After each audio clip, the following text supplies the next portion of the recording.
An island fortress, a prison built to be escape-proof, a place where America sent its most dangerous and untouchable criminals. Alcatraz, the Rock, was more than a penitentiary. It was a message. From here, no one escapes. Until three men vanished into the cold, black waters of the San Francisco Bay. What happened that night in 1962 still haunts the FBI to this day. This is the story of the greatest prison break in American history.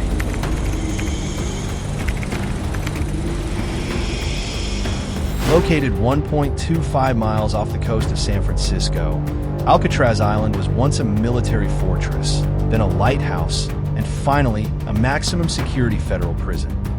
In operation from 1934 to 1963, Alcatraz was designed to house the worst of the worst. Gangsters, bank robbers, serial escapees, men too dangerous for other institutions. With high concrete walls, watchtowers, strict routines, and icy, fast-moving waters surrounding it, the Rock was considered escape-proof, or so they thought. June 11th, 1962, three names etched into history: Frank Morris, John Anglin, Clarence Anglin, all inmates, all escapees, and possibly all survivors. Frankly, Morris was no stranger to steel bars.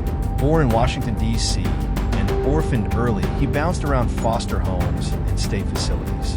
By his teens, he was already committing armed robberies and burglaries. But what made him unique wasn't just his criminal record. It was his mind. With an IQ reportedly at 133, Morris was highly intelligent, strategic, and quiet. When he landed in Alcatraz in 1960 for bank robbery, he had one thing on his mind: freedom. Next, the Anglin brothers. John and Clarence were born into a family of 13 children in Don Alsamo, Georgia. Seasonal farm workers turned bank robbers. The brothers were always inseparable. They even requested to serve their time together, a request that the federal system eventually granted. Transferred from Leavenworth to Alcatraz after multiple escape attempts, they arrived at the Rock ready to test its limits. And then there was the fourth man, Alan West. Imprisoned for car theft, West was a crucial part of the escape plan. Though he never made it out, his role was vital. And his post-escape interviews were the key to understanding what happened that night. Over the course of 6 months, the four men meticulously plotted their escape. Each cell had a tiny air vent beneath the sink, just wide enough for a man to squeeze through if widened. Using crude tools, stolen spoons, a vacuum cleaner motor turned into a drill, they chipped away at the vent openings behind cardboard mock covers they crafted to fool guards. Each night, they climbed through their holes into a service corridor, then into an unused utility tunnel behind their cell block. There, they set up a hidden workshop. They made dummy heads with plaster, toilet paper, and real hair to place in their beds, giving them critical hours before morning roll call.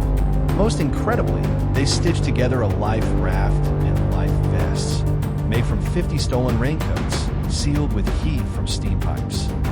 June 11th, 1962. Lights out. The men sprang into action. West, however, hit a snag. His vent was stuck. He struggled, panicked, and ultimately was left behind. Morris and the Anglin brothers crawled through the vents, up a utility corridor, onto the roof. Guards just feet away didn't hear a sound. They scaled a 15-foot fence, slipped past guard towers, and made it to the northeast shore. There, they inflated their makeshift raft and vanished into the night. Morning roll call revealed the horror. 3 beds, occupied by dummy heads. The warden was stunned. The FBI was furious. A massive manhunt was launched: land, sea, and air. The only clues: a paddle and a deflated raft on Angel Island, and a wallet with names and photos belonging to the Anglins. But not everyone agreed. The Anglin family claimed to receive postcards. A photo surfaced in Brazil in 1975, 2 men resembling the brothers. In 2013, the FBI received a letter allegedly from John Anglin. We all made it that night. Was it all a hoax? Or did 3 men outsmart America's most secure prison? The FBI officially closed the case in 1979, yet rumors persist. Books, films, even Clint Eastwood's 1979 classic Escape from Alcatraz all fuel the legend. To this day, the U.S. Marshal Service keeps the case open. The three fugitives would be in their 90s now, if they're still alive. The rock was meant to be impenetrable, a monument to American justice. But on one dark, quiet night, three ghosts slipped through the cracks. They escaped the prison, but they could never escape the legend. If you were captivated by this daring escape, don't forget to like, subscribe, and hit that notification bell for more mysterious escapes and unsolved crimes. Only on Behind the Mask. Until next time, keep questioning the impossible.